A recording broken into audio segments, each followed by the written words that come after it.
son. Where'd you find this? Buckle up, buttercups. It's time to get down to business. Oh, yeah. It's the Totally Legitimate Business Podcast. Totally legit. All right, folks, we're back here with the Totally Legitimate Business Podcast, and today I'm happy to say we're joined by our first actual, real, true scientist. She is a science communicator, a science educator, and she's got a lot of information to give us about the environment and hopefully a little bit about NASA. Please welcome Laura Tenenbaum. Whoa. The crowd goes wild. I was shocked that you said I was the first scientist. I guess I figured, there'd be more. I figured I'd be the first NASA person, but not necessarily the first scientist. So No, you are definitely the first NASA person, but you're also the first scientist. I think the hardest thing with my show is I do want to talk with serious people, but serious people, it takes them a minute to realize that I'm actually, because I don't look serious. I've got, ponytails. I've got these really stupid glasses on. And so I think every time I reach out to somebody who is learned in science, they look at my page and they're like, I don't want to have anything to do with this, which again, I completely understand. But it makes me incredibly grateful that you agreed to come on here and talk about all the things that we're going to talk about today.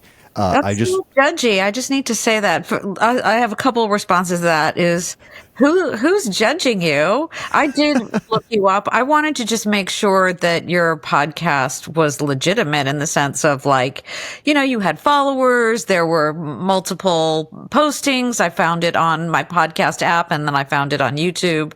Beautiful. So that was my due diligence to just see that it was real and had followers. But you really reached out to people and they judged you because of your hair and glasses? Oh, all the time.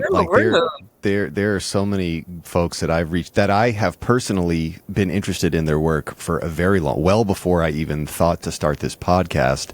And when I would reach out to them, they'd be like, this is not a right fit for me. So. God. No. Well, I can hook you up. I'll hook you up with some scientists if you want to interview some more. That'd be incredible. Well, we kind of in our communicating via email, we were kind of talking about this is something that has bothered me my whole life. I grew up in the 90s, and when I was a kid in the 90s, it was not cool to be smart. It was not cool to be interested in science or math or any subject that derived from that. And that always bothered me. And it's especially scary to me now when we look at particularly America, but the world in general, where most people can't read past the headline of an article. So getting into some heady conversation about any science or engineering topic is just hard, So that's one of the things I've wanted to do with this show is actually talk about these things and remind folks that it's cool to be smart. It's cool to be interested in what would typically be considered nerd things. I'm a proud nerd. I will happily nerd out about a million different subjects. And that's what I really liked about your content. My producer, Andrew, sent me the video where you were talking about the smells in the space station, which we can get into here in a bit. But I just want you to kind of explain to people, I really love how you communicate science and you make it feel accessible even for people who don't possess some kind of pre-existing knowledge or interest in science-related subjects. And I love that you speak like a normal person. You use jargon, of course, because that's when we're talking about specific fields and specific subjects, you have to. But you also speak like somebody who I might run into the street here in New York. And, you swear. And I love that because it humanizes this topic and subject and related subjects that people are just, they hear the words math and science and then they just glaze over because they think they can't understand it. So if you just want to give yourself a quick intro, what you do, why you do it, and then we'll quickly get into the many tangents and questions I have for you. Sure. Well, I've been on this mission to demystify and to tear down the stereotypes against science for a really, really long time. As a woman, we are raised to pick between brains and beauty, right? And in my family, it's like if you didn't pick brains, you were a stupid bimbo slut. Yeah. Which of course is ridiculous. And that's, I think for me, wearing silly outfits that are ridiculously perhaps sexual in my TikToks is a healing for me from that toxic upbringing, but it also is a statement, you know, to say like, how dare we be so prude? And I do think that that's part of it. And then when I was teaching, I taught my degree's in oceanography, and I taught oceanography for 13 years.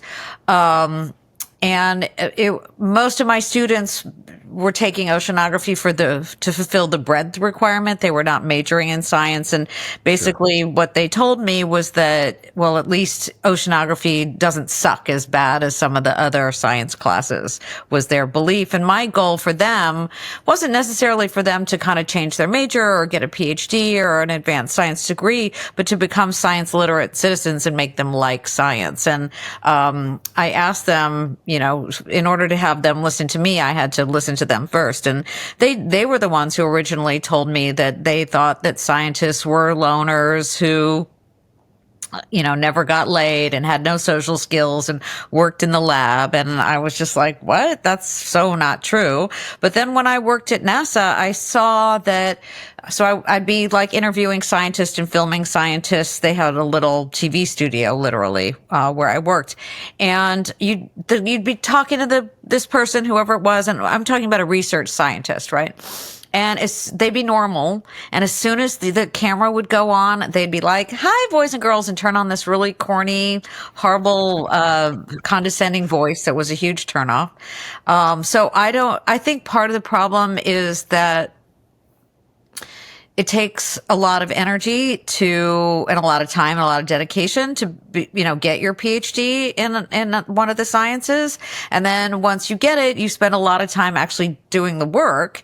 And then it's a whole different job learning how to communicate, right? Sure. And so I think the media, and science institutions themselves want to shove the actual PhD researcher out in front of the, public, and expect that to go over well, when really this person has been spending a lot of their time and focus on doing their research rather than learning how to tell the story of it. So I want to legitimize the field of science communication, right? And I mean, you hear about a science writer or a science journalist, but, there's a science speaker too. And just in general, learning how to communicate the science is a whole different reality than doing the science. And they're both legitimate. I mean, if you look like somebody like Neil deGrasse Tyson and you look at his resume, which you can, it's on his website, and the minute he starts doing science communication is the end of his research career. Right. So he could not do both at the same time. And I don't think it's possible to do both at the same time and be very good at it. So yeah, he started doing research and then he ended the research to start doing communication, for example. No, I love it. One of my other favorite internet science communicators is Professor Dave. I don't know if you're familiar with Professor Dave Explains. He's ruthless, but he basically just goes around and finds videos where people are speaking incorrectly about a number of base level science facts, and he puts videos out where he's like, "This is why that's dumb." It is condescending. It's very condescending. And I mean, so when I did meet Neil, we had a fight about him being condescending. So that's the other problem, is that my goal, if somebody walks away after listening to me, is that at the end of the conversation or at the end of the presentation, they feel better about themselves. And what I noticed when people watch a lot of science spokespeople like Neil or this guy Dave, they end up feeling like, oh, that person is smart, that person is good. And they end up putting the person on a pedestal, but then they still end up, saying stuff like, oh, I used to love science when I was a kid, which is the most common thing that people would tell me when they found out I worked at NASA. And I was like, they used to like science? And I think part of the reason is that there's a lot of content aimed at children. And then all of a sudden, when you turn, 17, 18, 19, 25, whatever, there's nothing. And it is watered down and cheesy and babyish and condescending. So, which is why I wanted to throw a little sexiness in there, throw a little naughtiness in there, break some rules, swear like I swear. Like when I taught college, the first day of class, I'd be like, if you can't handle me saying fuck, shit, piss, cock, then you probably Get out now. Yeah, exactly. Don't want to take this class, so I love plankton. And the way the semester was set up, we did physical oceanography first and then the water. So physical oceanography is like the sea floor and, plate tectonics. And then there's water, right? So currents and waves and all kinds of stuff about the water. And then the last part of the class was the marine science, the marine animals. And so it just happened to be that we'd start with plankton, and the plankton lecture was the day after the second midterm, which is when everybody wanted to blow class off. And so after a few semesters teaching this, I'm like, oh God, nobody's here for the plankton lecture. So I made it a rule because everybody would show up for the second midterm. And I said, I'm going to do attendance and clock you if you don't show up for the plankton lecture. And so everybody would drag their sorry asses in to learn about plankton. And I'm like, plankton are badasses. Plankton are the bomb. Plankton are your bitches. And, because I also set myself up a goal. You teach the same class every semester. It can be boring for me. And I was like, how do I make these people love plankton within the first 10 minutes of class? Like that was my little goal to make myself of a challenge. Because plankton are fantastic. And if people aren't coming to class or learning that, but yeah, you have to be as passionate about the thing as you really are. And in my opinion, and not kind of water it down and make it, cheesy or corny or prude. Prude is really boring. Well, and dry too. I think that's probably the big complaints I hear from people too. And when I'm trying to share my interest for something scientific, they're just like, but it's dry. It's too dry. And there's a part of me that's like, yeah, but the dry stuff, that's where the meat is. Like, it's not just because this is a dry thing doesn't mean that there's nothing interesting going on here. You have to just continue to read a little bit. I don't know that I would agree with that. I remember, I'm trying to pull his name. He's a journalist.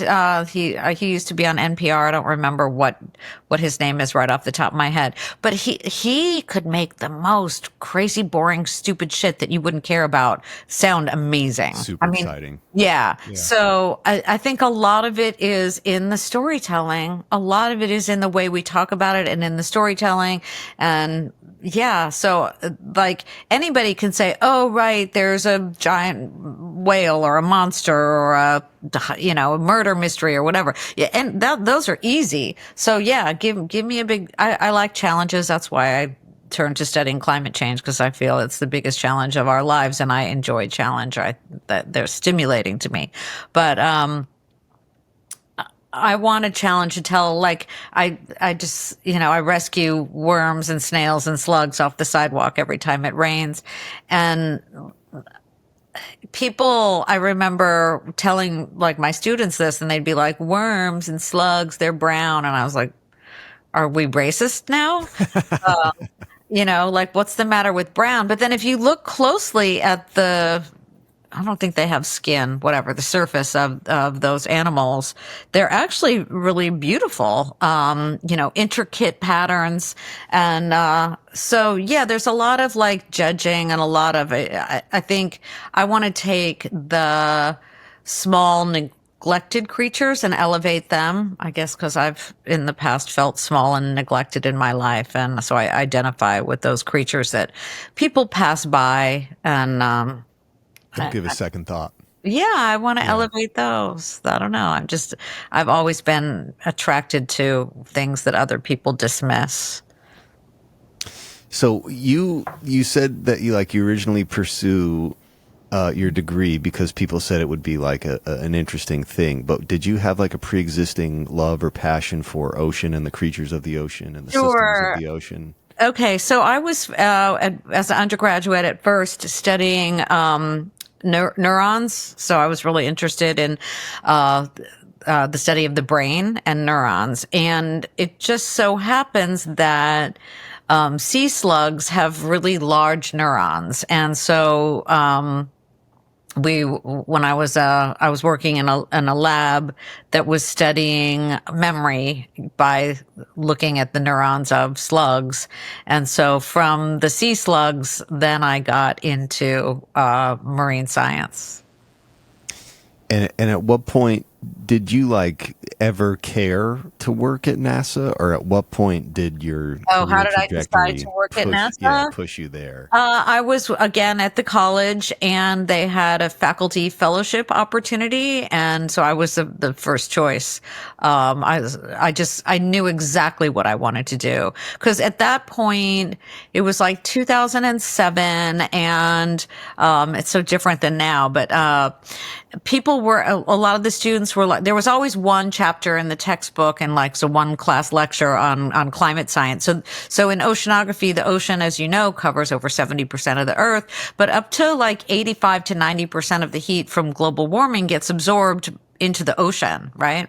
And there's a TED talk that I did on this if you want to find it. Yeah, I've got it pulled up. TED talk on it, but and why that's important, right? So at that point, the students were really asking a lot of questions about climate science, because it was kind of in the news then, not like it is now, but it just started being in the news, and they wanted to know more about it. And they would ask stuff like, is it happening, or when is it going to happen? And so I knew there was no climate science course. There was no climate science textbook at that time. So I pitched to write a semester long climate science course based on NASA data.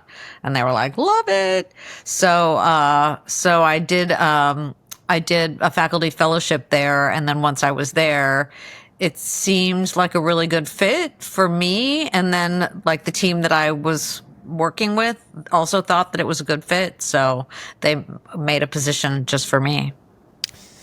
So NASA to me has always been like, I get interested in the complexity of things like putting rockets into space, and like the machinery and engineering required to get those things into space, or even just like the very intense planes they've developed to study. But I know that I had no idea how much research NASA actually did. And again, including the ocean, that was kind of a thing that I didn't even think about. Like, why would they're a space agency. Why would they be, interested in anything in the ocean? But I'm wondering if you can maybe talk a little bit about like what the culture was there, at least while you were still there and enjoying your time. Okay, so that's almost two questions. So first of all, one of my main jobs for the first number of years was telling people that NASA studies Earth. So the fact that obviously I failed because more people would know that. So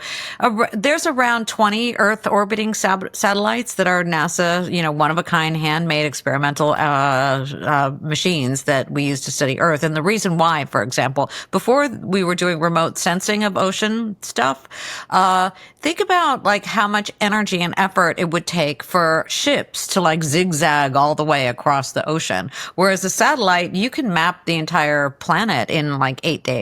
Right. So they're basically taking selfies. They're just, satellites, machines looking. So you can look at sea surface temperature. You can look at land temperature. You can look at ice. You can look at ice melt. You can look at chlorophyll, all kinds of stuff you can look at you can look at fires. You can look at carbon monoxide, carbon dioxide, all kinds of stuff. And you can literally monitor the whole globe in 8 days. So yeah, it's really useful to have these satellites, and these long-term data sets also. That's how we know mostly about sea level rise is from, so basically the satellite's up there and it bounces radar down to the surface and back, and it's a known speed that the radar goes. So if it takes longer, it has to go further. And if it's shorter, then it means it's closer. So that's how they're measuring sea level rise. So they go over the same spots, and you can see that rising over year to year, day to day. week to week, month to month. You can also look at El Nino, winds, all kinds of stuff. So I would go around and try to tell as many people as possible all about what NASA was researching. And then NASA, in addition to satellites, does planes. So you can put an instrument on an airplane and fly it around and measure stuff too from remotely. So I was working on that in Greenland, because you don't need to fly around the entire planet to just measure Greenland. You could just literally fly with the radar over Greenland, and you could measure ice mass loss and ocean surface temperature and salinity and stuff like that. So, and you were asking me what was the vibe inside of NASA? Yeah.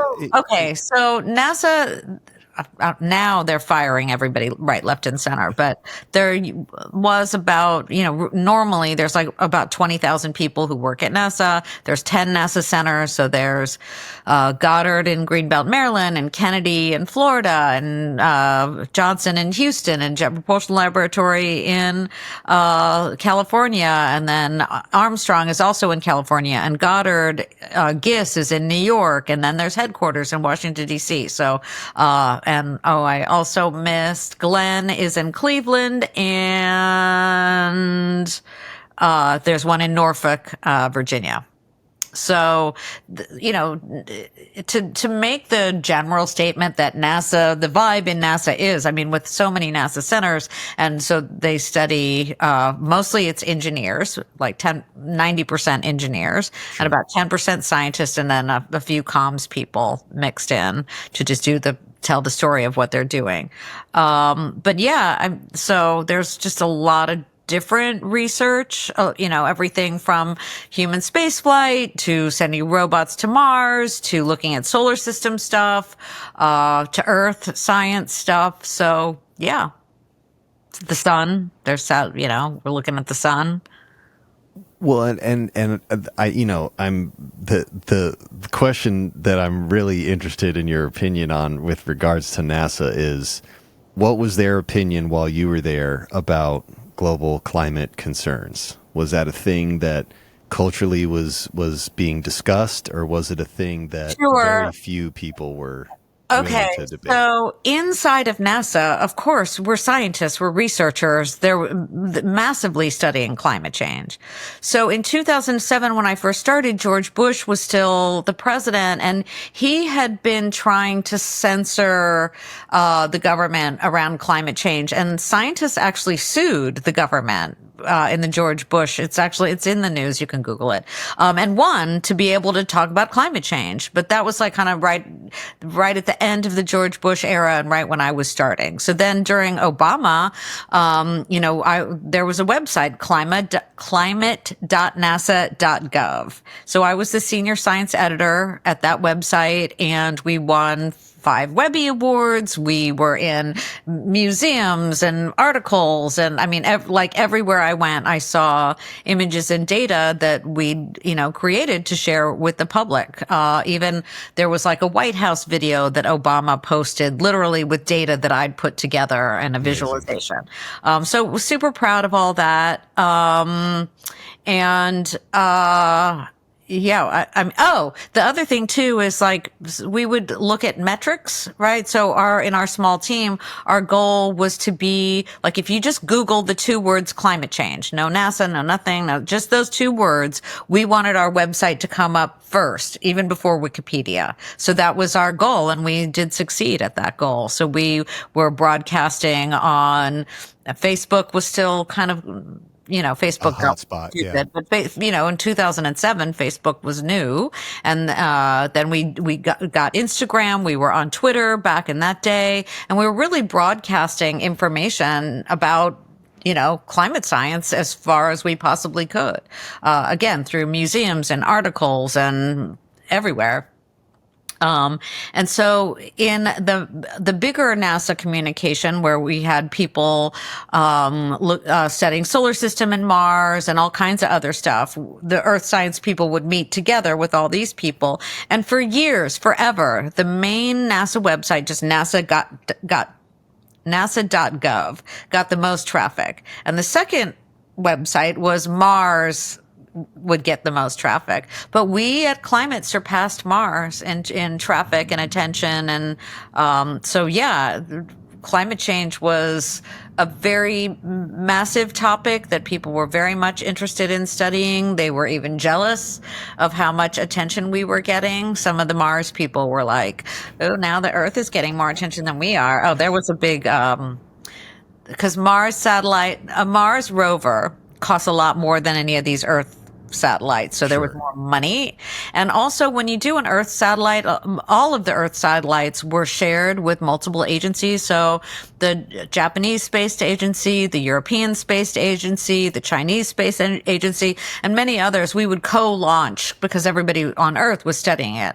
But Mars was only NASA.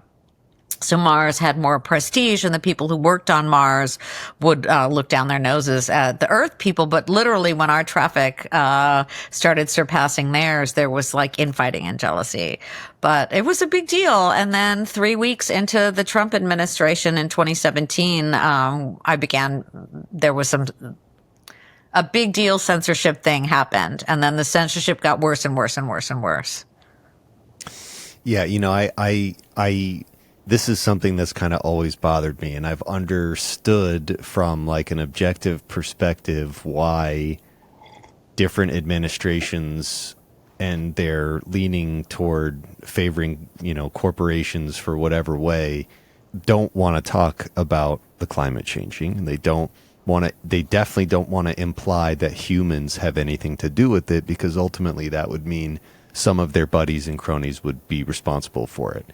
And in some way be subjected to contributing to counteracting it or contributing to helping revitalize some of the stuff they've destroyed.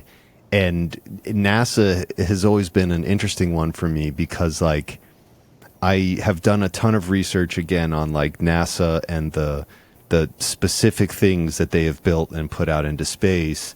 And one of the things that always concerned me was how, and especially now, the more space is kind of getting privatized, is the actual environmental toll putting rockets into space. And at doing it more and more, combined with the amount of planes that are in the sky, there's just like a lot of stuff that we're doing. Some of it is unavoidable. If we want to have satellites that can study the Earth, we obviously have to launch them into space.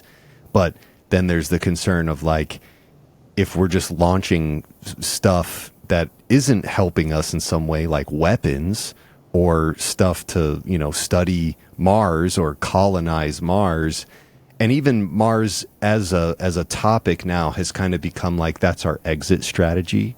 And that's always really bothered me because it's like, the Earth is where we are. We're not going to be able to get everyone out to Mars. And even if we get everyone out there, we're not going to be able to sustain life on Mars like we sustain life here, because we have a whole ecosystem that provides that abundance for us to survive in this way.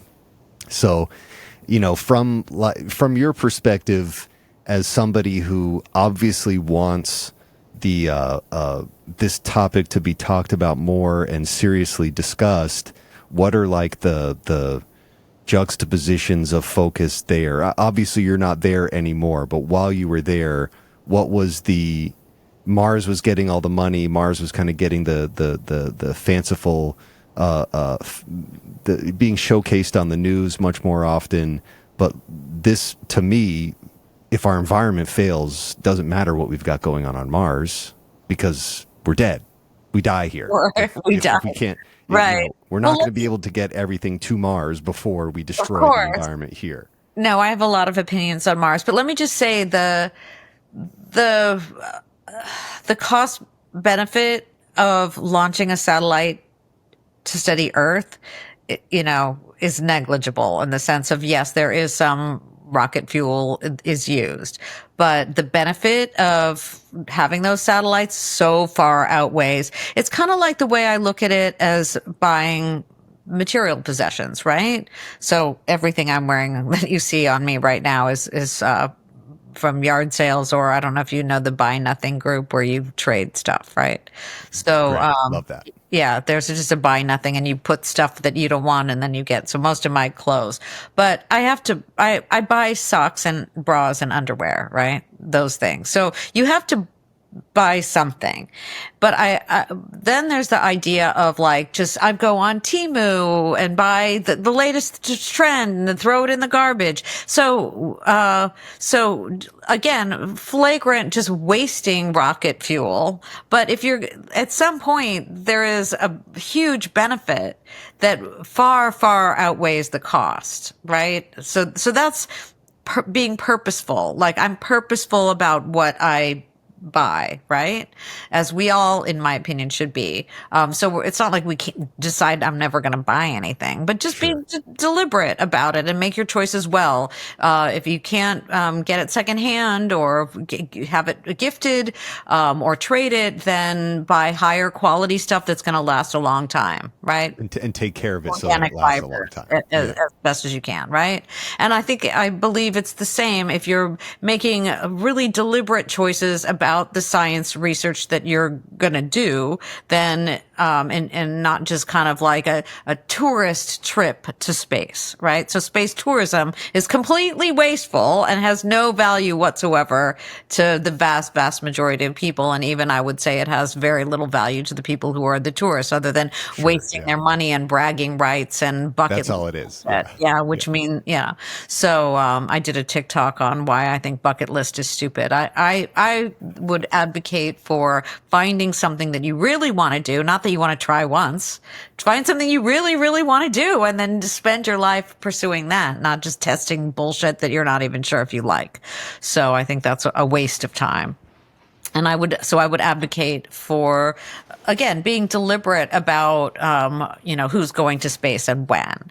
As far as Mars goes, I'm okay sending machines to Mars and robots and whatnot if it inspires some people, and we can learn a lot about the early universe and learn about ourselves, and there's some cool technology there. And what happens when the machine breaks in Mars? Like, literally nothing.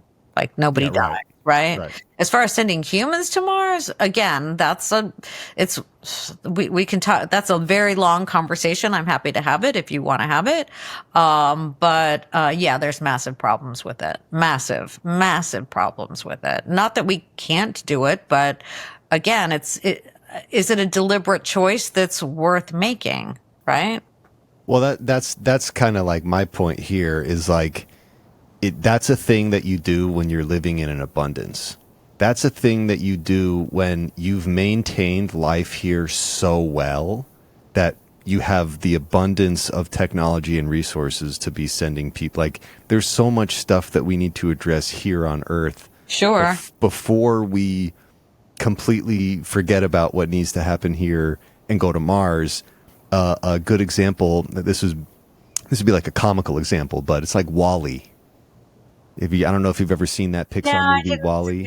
I didn't see it. It's so basically the premise is Earth has gotten so polluted that there's now spaceships that orbit Earth, and everyone has just become like this lazy, apathetic.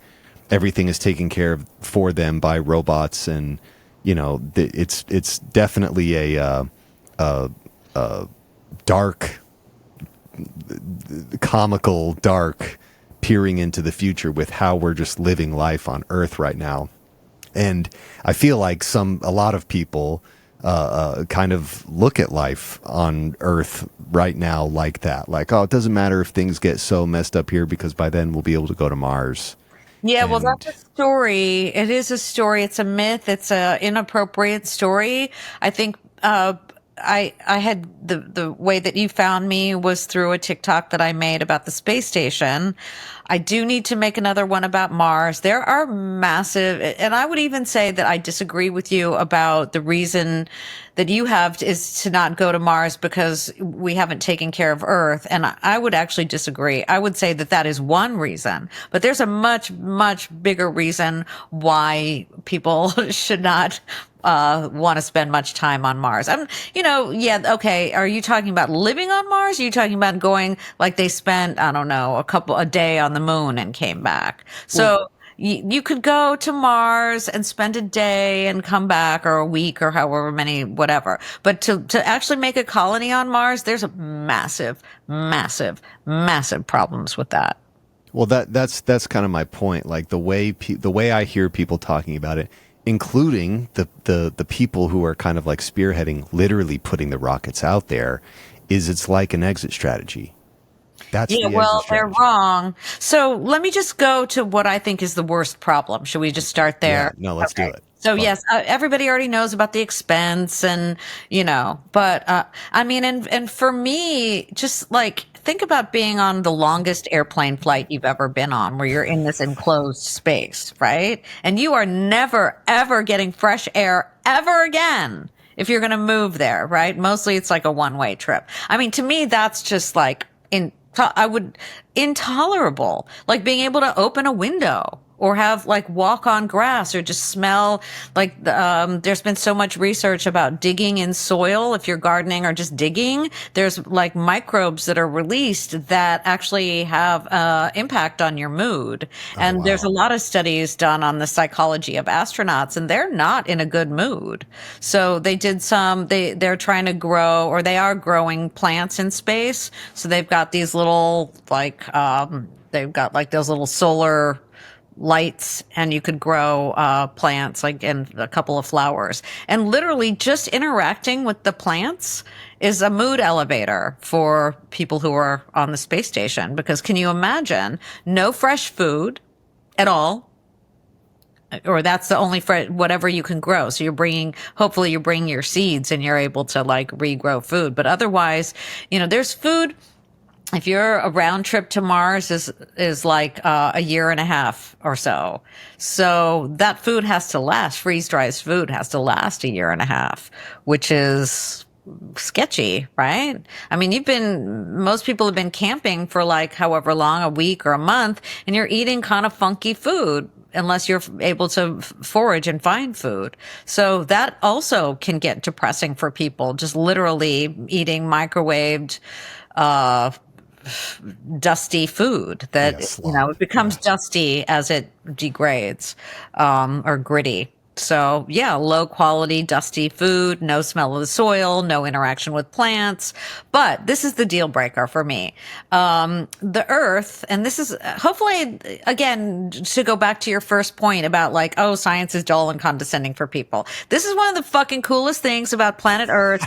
Most people don't know. They're kind of mildly aware of it, but it's like Earth is so good for this one main reason, right? So Earth has what's called a magnetosphere. And if you Google magnetosphere, just the look of it, it looks like somebody with wild long dreadlocks. If you look at a picture of planet Earth and the magnetosphere, there's like streamers coming off of it. So here's the sun over here, and here's the Earth. And the Earth is constantly, the sun. Oh yeah. Okay. There it is. It's cool. Like there, that one. Or there's so many. So it's badass. And there's videos too that you can see how it works. That one's so cool, that black one with the little Earth in the middle of it. So that's the Earth's magnetosphere. It's part of the reason we have auras on planet Earth, is because the Earth is a rotating sphere, and it has a metallic core. So it's a dynamo, and it has a magnetic field around it. So the sun is constantly spewing out electromagnetic energy. So we have visible light and heat, right? That's the reason we're all alive. In the daytime, we can see, etc., etc. That's the sun. But in addition to the visible light and the warmth, the sun also has an electric field that's coming at us, like a solar flare. Most people have heard of solar flares that create the aurora, and that causes cell damage. Bad, as in like all your cells get cancer. Bad. And the reason why we are safe on planet Earth from that solar irradiation is because of Earth's magnetosphere protects us. So when a solar flare comes to planet Earth, it gets caught by the magnetosphere, and the energy goes to the poles, the North and South poles, and we have aurora. We do not get completely inundated with this bombarded. So It turns out that these solar flares happen. It's like weather, right? There is space weather, and it's monitored just like Earth weather. It's imperfect, just like Earth weather. And the weather isn't imperfect, the monitoring of it. It's close, right? You can predict more or less where that storm is going to be and when the rain is going to start, or the wind, or the tornado and hurricanes and whatnot. So it's pretty decent, right? So they monitor space weather as well. But if you are in the space station, or flying to the moon, or flying to Mars, or living on Mars, you do not have a magnetosphere to protect your cells. So your cells are going to literally be irradiated. You know, like when you go to the dentist and you get an x-ray, they put that lead thing over you, you know. And they run in the other room. So this would be like having just being bombarded by irradiation during a solar storm. So a solar storm can last anywhere from like a handful of hours to like 48 hours. And they can happen, the sun has cycles, so like it has an 11-year cycle. So they're just like kind of like summer and winter on planet Earth. So there's more rain in certain seasons and more heat in other seasons. So the sun also has that, right? So, you know, it could rain or be hot in a different season, but mostly the sun has these seasons. And you're getting like anywhere from a 5 to 48 hour solar storm where your body, or any human body with cells in it, or animals, is going to have to endure massive irradiation.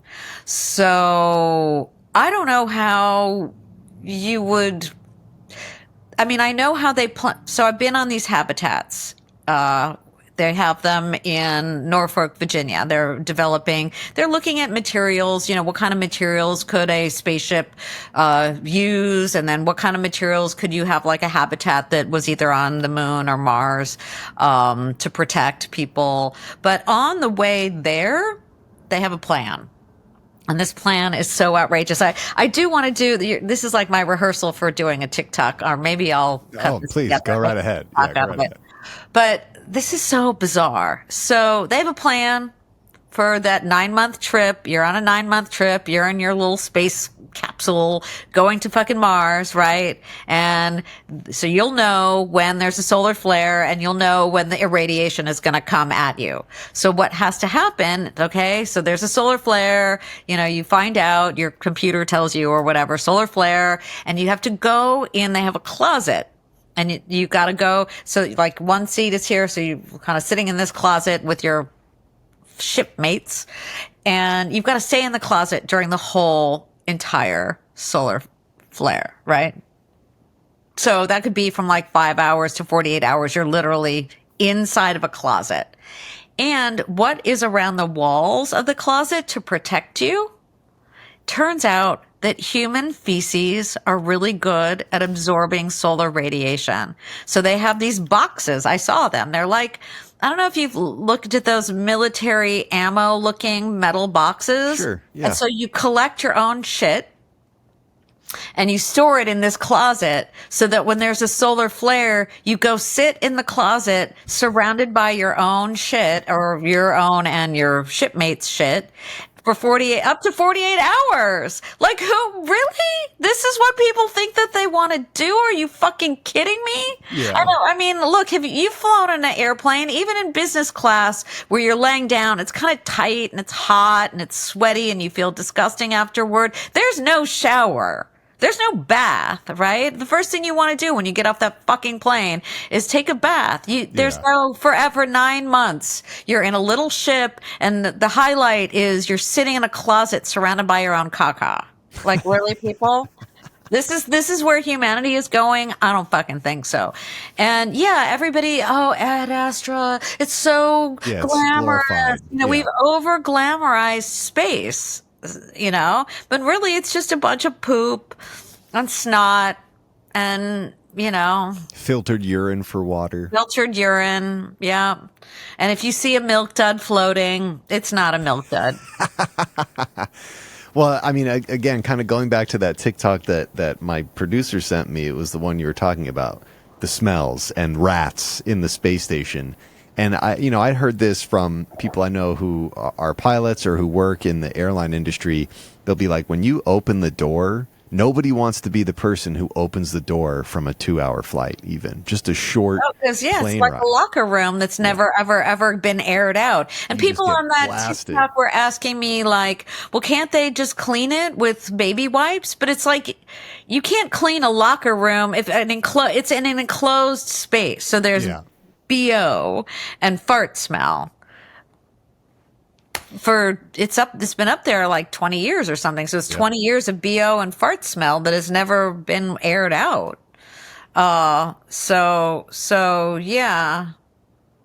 Yeah, I again, like, I know when most people think about it, they're thinking about the glorified. There's also like a show that immediately comes to mind called For All Mankind. It's on Apple TV, and it glorifies the hell. It's like this alternate timeline where the Russians beat America to the moon, and there was like a much more collaborative effort to get humans out into space, and they glorify it. But they don't ever talk about how bad it would smell. They don't ever talk about like the harsh realities of what does that mean? We're going to leave the Earth and not come back, or not come back for a certain period of time. It's bad. Who produced that? Or who's the science? I'll have to look. For All Mankind. It's so fucking cheesy and corny. Can you just make me barf? Oh my God. That is so, yeah. Speaking of barf, in the show, barfs in space. So when I was, this is the show. It's too cheesy. So when I caught scuba diving, have you ever seen anybody throw up underwater? No, but that sounds hilarious. So I caught scuba diving. I was in Sri Lanka, and I was teaching scuba, and this couple came out diving, and the lady was just vomiting all over the place, and so I had to kind of grab her, and her newlywed husband was like not even paying attention and swimming like a jackass. So I'm like, oh, these fucking people. Anyway, we get up to the boat. I'm like, bitch, you're pregnant, and she's like, oh. I'm like, lady, come on. There's nothing wrong with you. You obviously are pregnant. You're a newlywed. Like, go back to your room and fuck some more and leave me alone. But anyway, so I'm holding her by her back of the neck tank thing, and she's puking in the water. But oh my God, it was really disgusting, but it was also really cool because the puke is just floating around and fish are all over her, like just around her, eating the puke. It was kind of wild, to just see it. You know, I'm holding this lady like this by the back of her head while she's hurling in the water, and the puke is just being eaten by the most beautiful fish all around us. But I'm assuming in space, if you vomited, or when you vomit, because of course, you know, we're human, some people vomit. It would just float around. Sadly, there wouldn't be any beautiful fish to come and eat it. So I didn't really have to worry about the puke touching me or anything. Getting stuck on the equipment. Or smelling it. No, it just floated. But it floated like in a bubble around her head, and the fish were everywhere. It was great. For me. So I don't think it was that great for her. Could you explain the rats? Oh, okay, the rats. Okay, like so that was, you got to that part and I was like, what? Okay, so this is partially my fault and partially the fault of people just not understanding science. So what I said is that something about it's so bad. I feel so upset that there's rats at the space station. And what I meant was I feel bad for the rats. Gotcha. So there are lab rats in the space station. So the scientists, just like any science, a lot of science, they've got lab rats, right?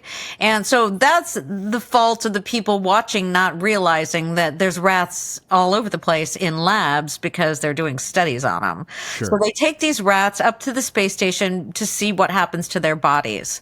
So they look, and so every time I try to like read a little bit more about the rats, they say humanely euthanized, and I just can't read anymore. So all they do is they take the rats up there, and like they're not nice to them. And rats are super social, and from what I can tell, they're just in a metal tube. Of course, yeah. You know, and they probably have food and water, and how do they collect their pee, because they have to collect all the pee. So they collect the rat pee and the rat exhale to recycle that. So they're not only drinking recycled their own pee, they're drinking recycled rat pee.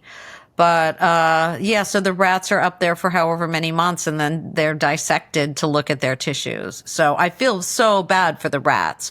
I wish they were stowaway rats. Now that would be fucking cool. A little rat spinning around, chewing through wires, eating things. Causing problems, ratatouille on their head. Yeah, exactly. No, that would be a good story. But no, they're mean to the rats. They're just using them as lab rats. So the rats are not stowaways having a fun old time up there. They're lab rats, sadly.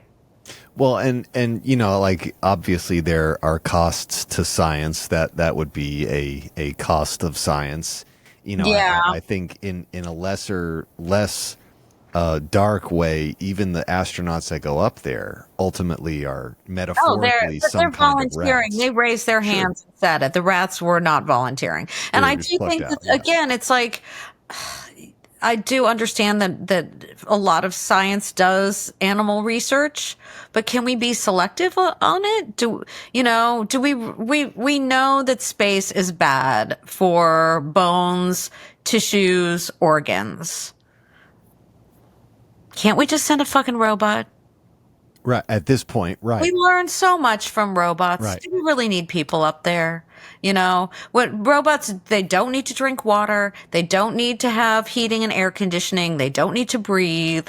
If anything happens, oops, a robot, nothing, Whereas humans, it's so expensive to heat them and warm them and protect them from the radiation and, to feed them and to make sure that they don't get sick. And then they have to have water, and then their bones, atrophy, and their muscles decay, and their internal organs get all jacked up. And it's terrible. It's really, really awful on the body.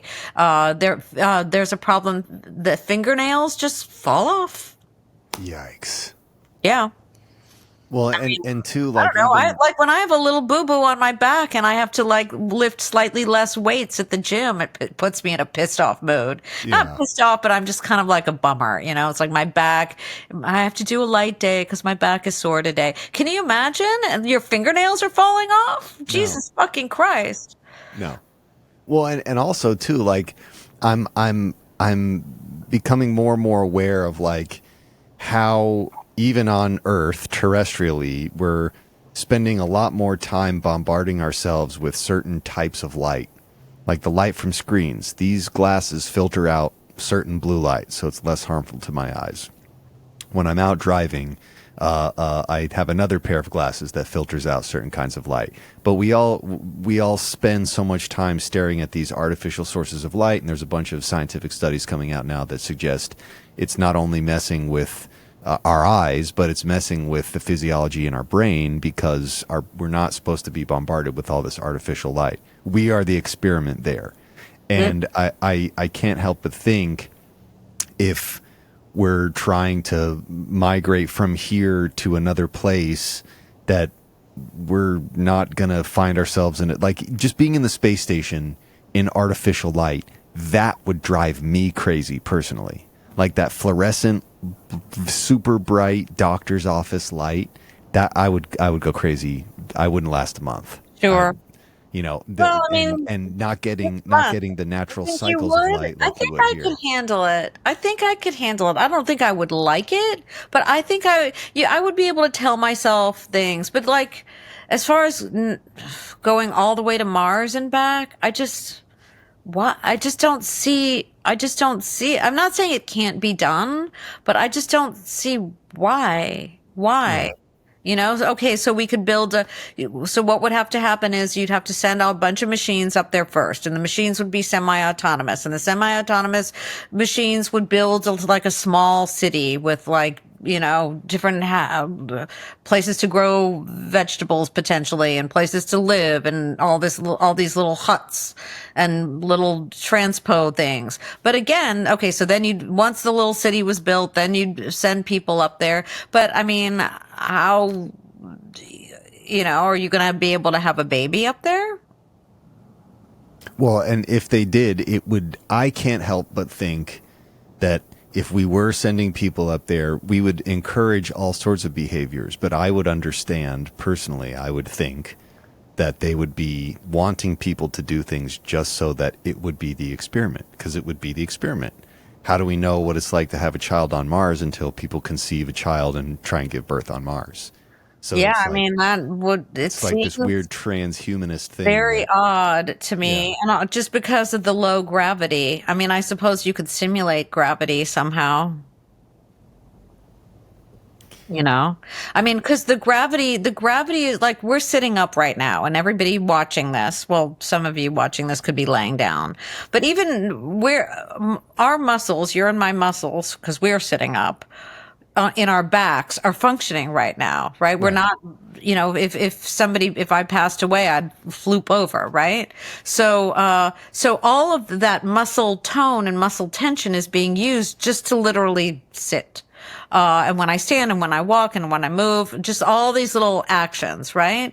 So over time, if somebody lives in a microgravity or low gravity environment, their muscles just one of the things that happens to astronauts, if you see them when they come down, they have to sit in these like lounge chairs for a little while, because what happens is you get longer, your spine stretches out, right? The distance between your vertebrae stretches. Extends, yeah. Yeah, so then when you come back to Earth, your body kind of shrinks back up, and it takes like, I don't know how many minutes, like an hour or something like that, but before your body kind of gets used to the gravity again.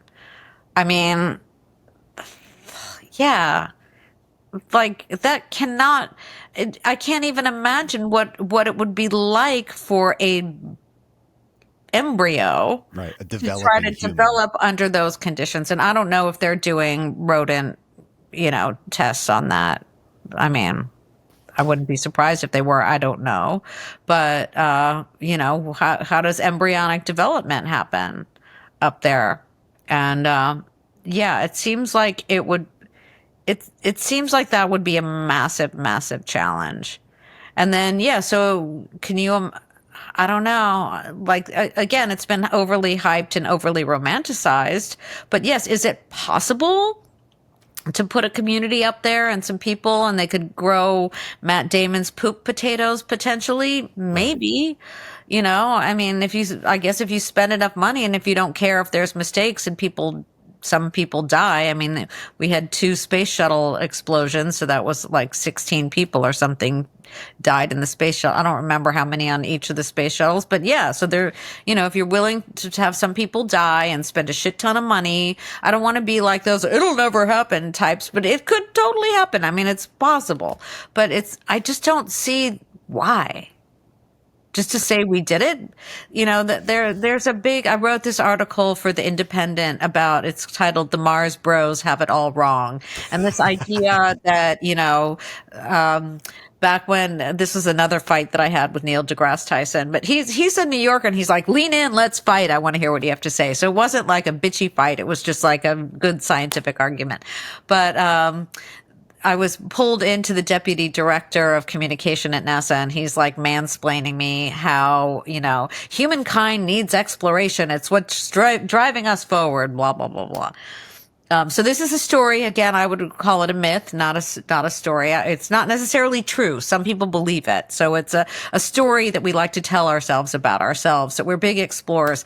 And I just think that is missing a huge, huge part of the story, because when you think of us, like the story that I like to tell myself and my community about who we are as humans, is that we're gardeners and we're planters, right? So I imagine the first group of people, I bet it was a group, not an individual, and it's probably peas, because if you've ever planted any vegetables, the largest seed is a pea seed, right?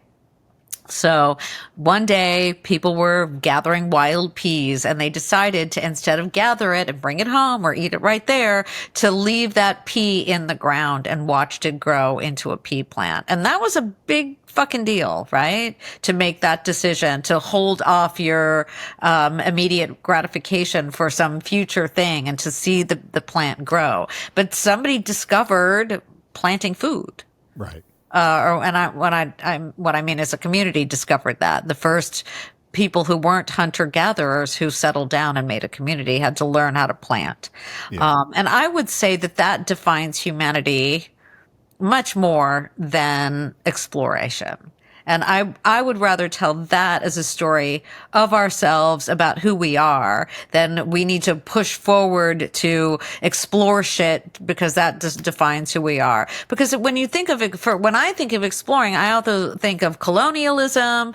All those explorers were colonizing and they weren't really the first people there. There were other people already there who they Murdered. Yeah, they killed him. And, including their lives.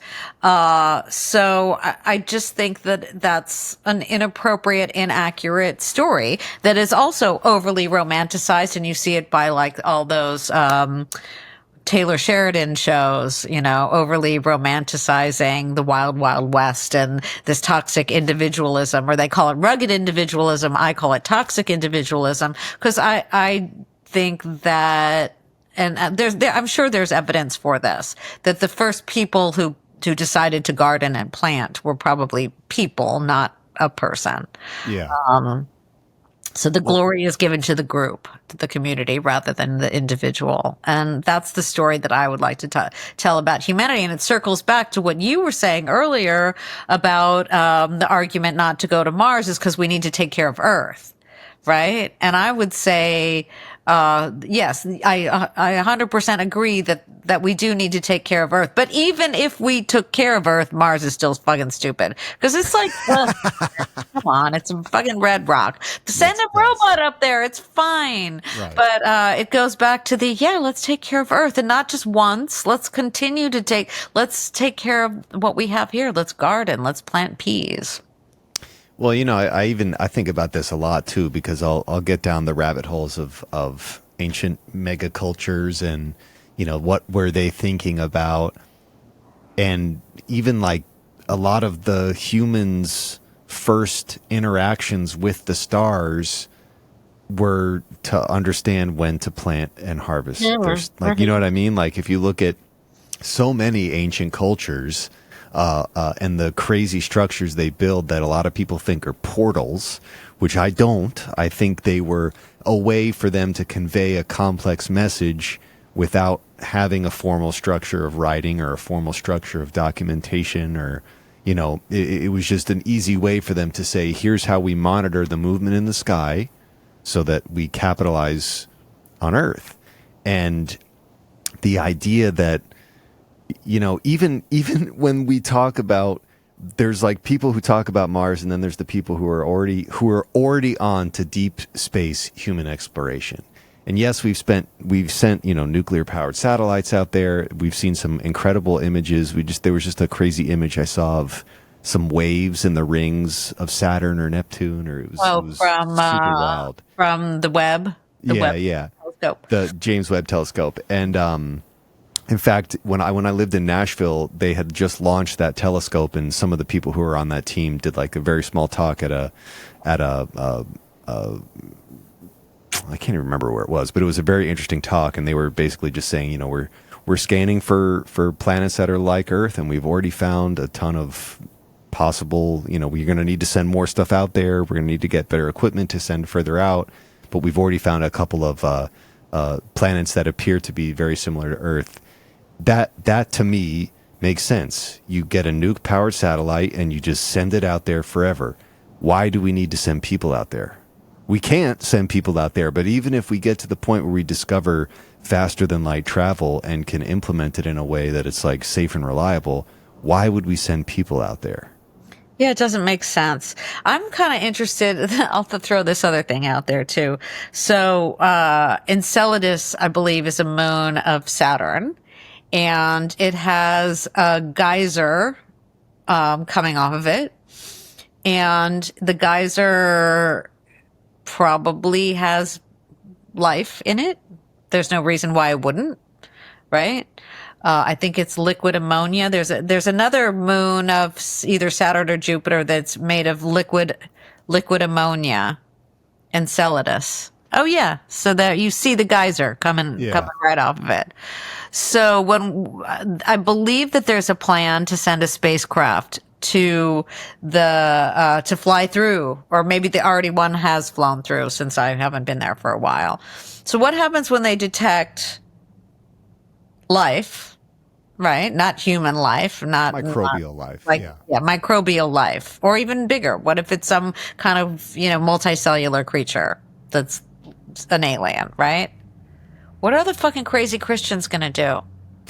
And I think already that there has been a lot of evidence that is suppressed because of that.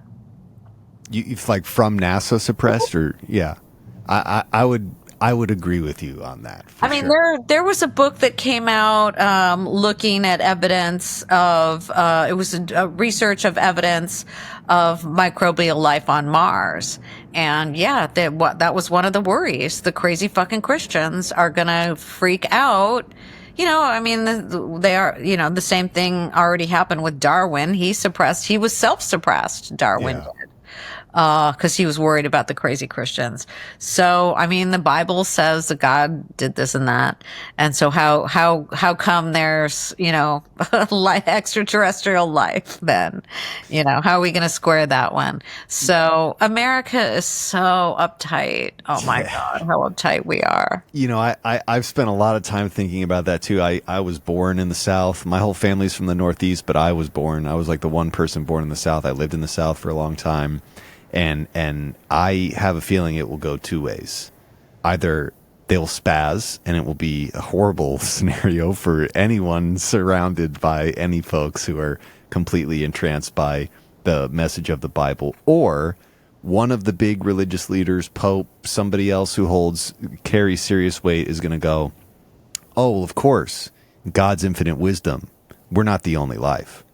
In God's infinite wisdom, he put life other places for us to discover, because that's what he's infinitely wise, and what do we know? I mean, I'm not an expert on God, so don't ask me. All I know is that we've got like those Marjorie Taylor Greene people saying that dinosaurs and people were, I mean, like crazy religious nutcase shit is what is more likely, and all the science deniers. Well, and are not even also denying a lot. The COVID deniers. We got a COVID denier guy, a vaccine denier guy, who's the head of the health system right now. I'm sure some of them think flat Earth is more entertainable than it should be. We talked about that too. That's another one I've never been able to understand, especially because cultures thousands of years ago understood that the Earth was Eratosthenes calculated the circumference of the Earth in like the year 300. So even back to that whole idea of celebrating explorers, that myth Christopher Columbus discovers that the Earth was round. No, not at all. No. He didn't even discover America. That was Amerigo Vespucci, and there was already people here with thriving communities. Right, and the Vikings made it across. There's actually Viking habitats in the 800s. The Vikings sailed across. So there's a couple stones scattered across the Northeast, and even I think further west, that have like Viking writing on it. And No, there's lots of evidence of Vikings were here in the 800s. So again, we have elevated explorers to the detriment of the fact that it's not true, and to the detriment of the fact that I don't think it's a healthy thing to elevate this individual pioneer, manifest destiny. Mm-hmm. It's bad. It's bad. Well, and I mean, you can see what's happening right now with the muskrat. That is the first time I've heard anyone call him that, and I immediately love that. That's great. Yeah, but we should probably not talk about him because it's like a big bummer. Well, it is definitely something to get incredibly aggravated about, and even I mean, I'd be okay if they wanted to launch him to Mars. Like if somebody wants to launch the three of them to Mars, I will give my entire year's earnings. Send them. them, as long as it's them three. Well, I know Melania too. I know Musk is talking about like getting on some of the next Starship tests. So hopefully we might look out. Maybe he does end up wanting to go to Mars, and hopefully he gets stranded there. That he can eat poop potatoes and dust and get irradiated. Yeah, but even like, I remember seeing this in Planet Earth or Blue Planet. I can't remember the name of the documentary. It's a David Attenborough narrated documentary. Came out in the early 2000s. At the end of the documentary, they're like, we're looking to space for life, when on the bottom of the ocean at these like volcanic plumes, there's life forms that are arsenic based. Even by our own definition, that would be alien. It's not carbon based life. Yep. And I mean, you would be a better judge on this than I would, but how much of the ocean, like how much do we not know about the ocean in comparison to like what we're trying to learn about the rest of the solar system? Oh, for sure. And the other really interesting thing, I think, and this is not known in science. So we tend to think that life, life could have come as bacteria from like asteroids and, so that's one source potentially, or it could have evolved on the surface. But certainly life could have evolved at one of the hydrothermal vents in the ocean. And so that could be the origin of life, not something here on the surface. So it is unknown. There's all kinds there are bacteria that live on nuclear waste. There's these things called extremophiles, and I think I don't know how many, but there's extremophiles. They live in salt. They live in hydrothermal vents. They live in nuclear waste. Are you Googling extremophile? Yeah. The first picture that comes up is a part life wants to live. If we don't think that there's life on other planets, it may not look like the little green men with the big eyes, but there's bacteria. Extraterrestrial bacteria minimum, and maybe multicellular.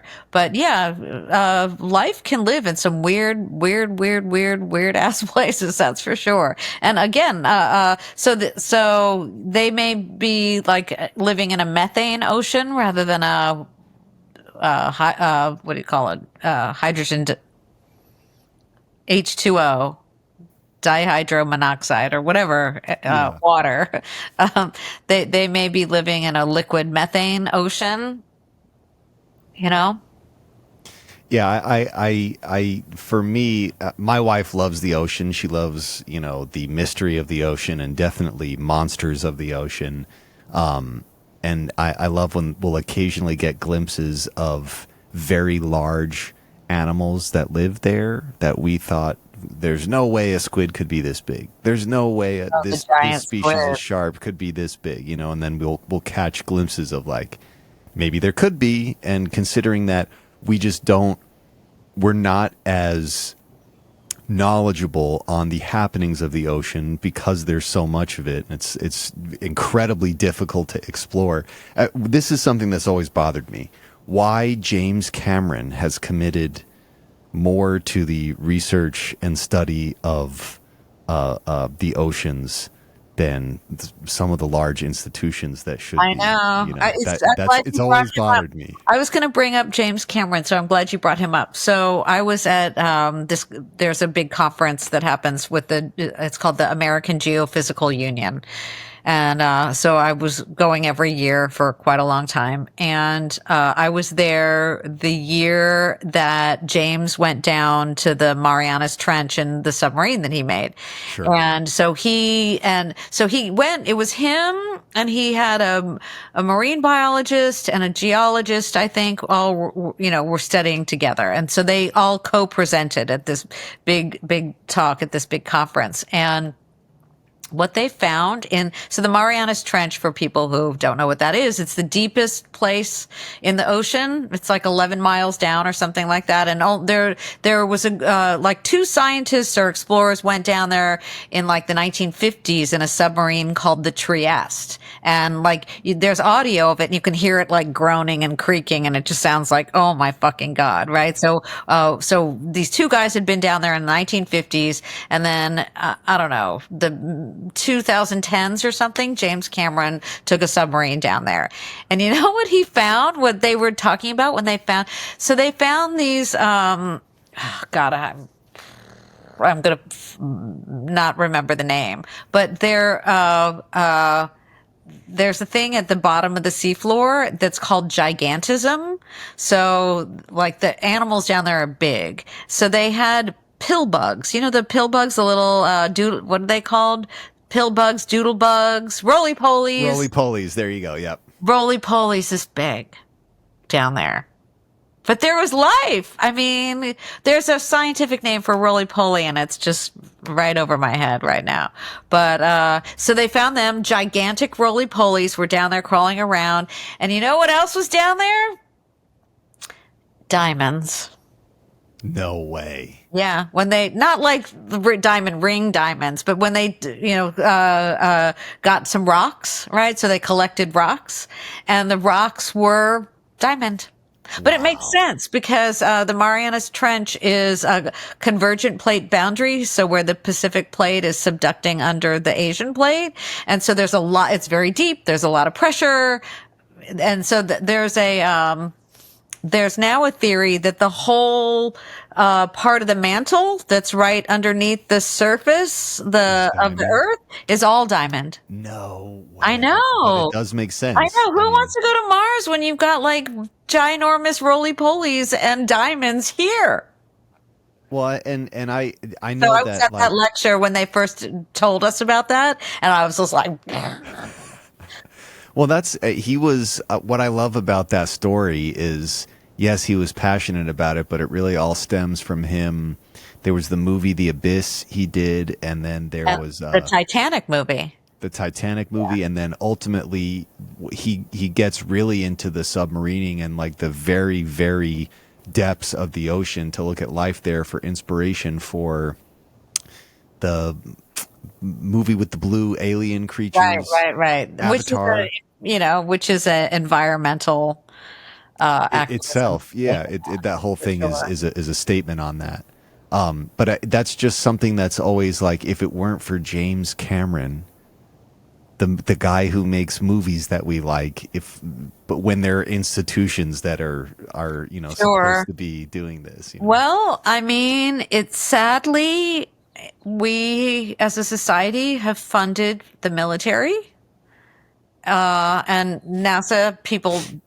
Some people know this, a lot of people don't, is quasi-military. Definitely. When they think of NASA as science, but the original NASA was the space race with Russia. So it was military. A lot of the NASA pilots and the space pilots come from the military. So there is a quasi-military arm to NASA. But a lot of science, when I was in graduate school, doing oceanography, the grad students would piggyback on Navy ships just because we didn't have our own ship. So if we wanted to go, it's like, and you could. So the Navy was like, sure, if you're a scientist, come on our ship, and we're going this way if you want to. And so we were studying. So yeah, but a lot of Earth science is definitely dependent on the military because that's where all the money is. And it is sad. It's more than sad. I don't know, we could go into a whole long conversation about bad decisions that humans have made because we're basically little more than angry apes throwing our shit at each other. When it could be protecting us from radiation in the spaceship. Exactly. Or we could just turn it into compost and it could actually, we could garden better.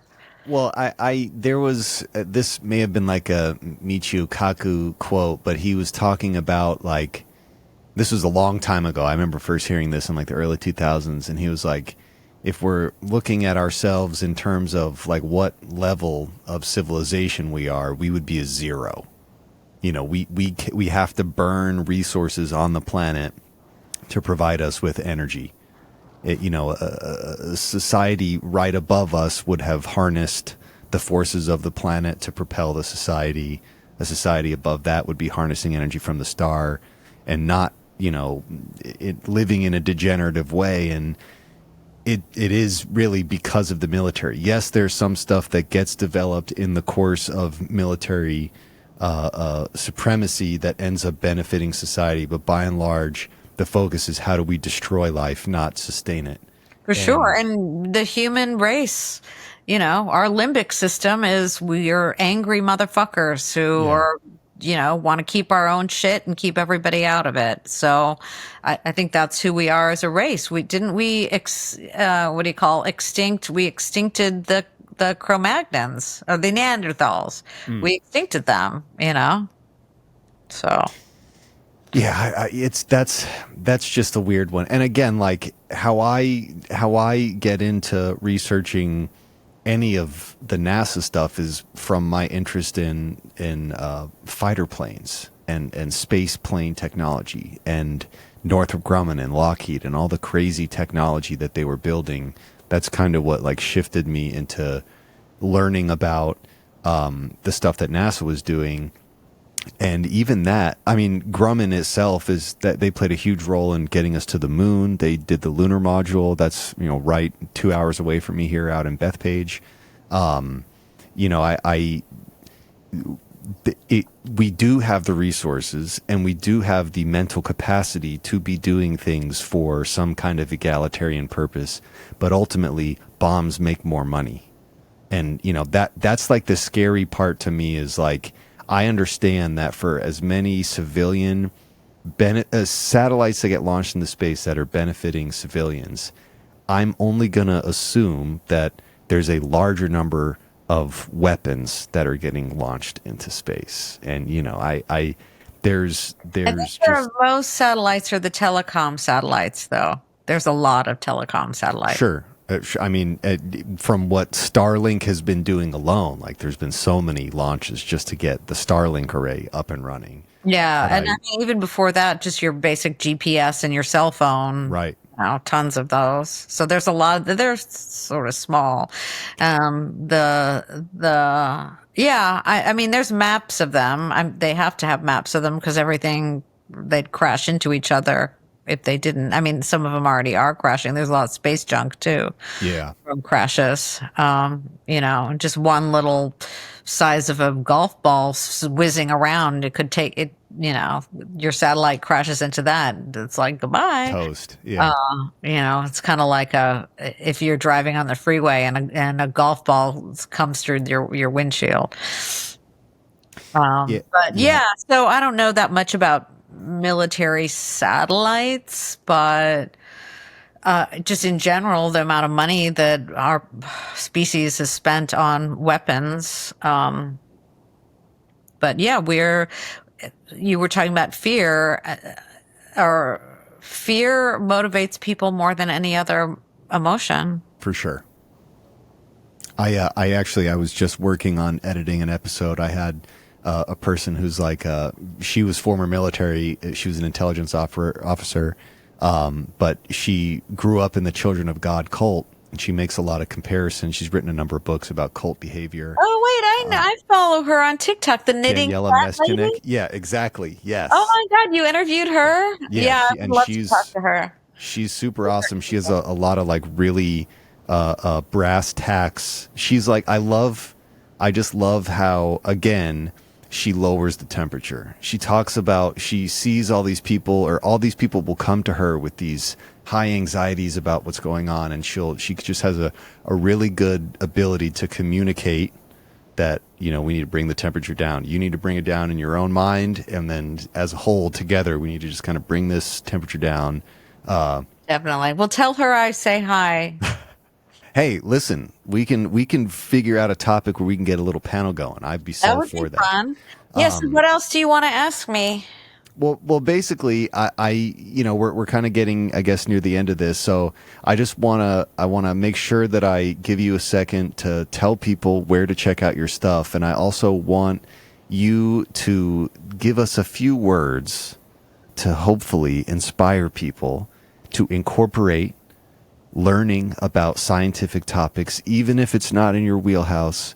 Like, what can you offer people to inspire them to read past the headline and read the details? All right. So you can find my website is Laura Faye laurafayeten.com. It's laurafayeten.com. My TikTok. Oh, there it is. I do a lot of public speaking. So if you or your group or your company wants me to give a speech to you or your group or your company, you can go to my website, and I've got a speakers bureau. And my TikTok is also Laura Faye 10, and my Instagram is Laura Faye 10 also. So I will have all these links in the description.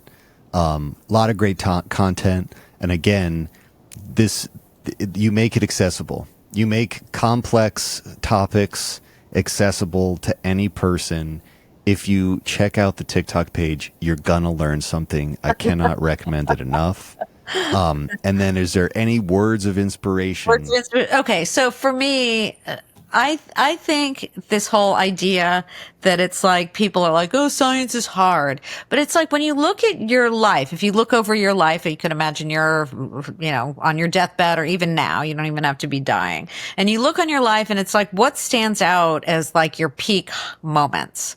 And all those peak moments that you have throughout your life is when you did something hard and challenging, right? And I know that people love sports. They love watching sports. Do you want to see like the mediocre team play against the other not very good team? No, you want to see you want to see that athlete who's like sweat is pouring out and reaching for the highs. You want to see people like peaking, right? I mean, that's what most people want to watch. They want to watch where everybody's like right on their edge. And that's what I want to watch too. When I'm watching something or enjoying something, if I'm watching a musician and they're just, and all your hair stands up on the back of your neck and your arms, like that's the kind of life I want to live. And that's the kind of life that I want to encourage other people to live. And that means like running in the direction of things that are challenging and hard, not shying away from them. So, if you think you're not a science person, there is no such thing. Everybody, every human is naturally curious about the way the world works. We're born with natural curiosity. So I think what happens is like somewhere along the line when you're in second grade or third grade, you had a shitty fucking teacher who sucked, not you. It wasn't you. And so you told yourself you were bad at math or you weren't a science person. So it's like, how do we reignite that by taking ownership of that part of yourself as an adult? So again, if you're curious about the way the world works, then you are already a science person.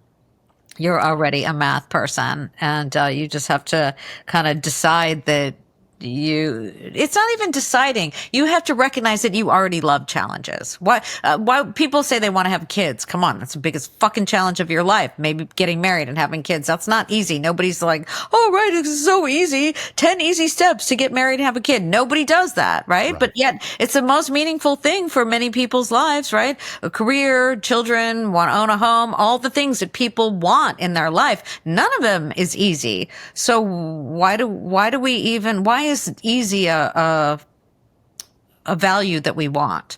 Why isn't like stimulation, excitement, challenge? Why isn't that something that we value more? So we already do value it. Let's acknowledge that we value it. Just like we already do value that small community of people who decided to plant the pea seed instead of eating it and learned how to garden and learned how to farm. So we're already valuing those things. Let's just acknowledge that we value them. We do value challenges. We do value hard things. We do value community. We do it by the way we live. So let's just acknowledge it, and then we can move forward with it rather than pretending that, oh, I'm too stupid to do it. Come on, you are fucking not too stupid. I empower you, bitches. You heard it here, folks. Get curious, challenge yourself, and check out, again, all of these links will be in the description, so check them out. Follow her on all the social medias. Laura, thank you again. This conversation was great. I've definitely learned even more about NASA. I thought I understood enough about that place, but you've definitely opened my mind. Learned about poop. Yeah, listen, NASA hey, stories. I'm going to start saving it. Just saying. I'm going to start saving it. Who knows? Yeah, maybe I'll be able to sell it to him or something. This has been the Totally Legitimate Business Podcast. Thank you, everyone, for listening, and we'll catch you on the next one. This has been the Totally Legitimate Business Podcast. The end. With your host, James Oliva. Executive producers, Clint G and James Oliva. That's obnoxious. Sound design, mix, and master by James Oliva. Literally no one cares. For more Totally Legitimate Business, subscribe to our YouTube channel at Totally Legitimate Business or add us on TikTok at TLB Pod. When will this end? Thank you for listening. Now get back to work. Move it along, buddy.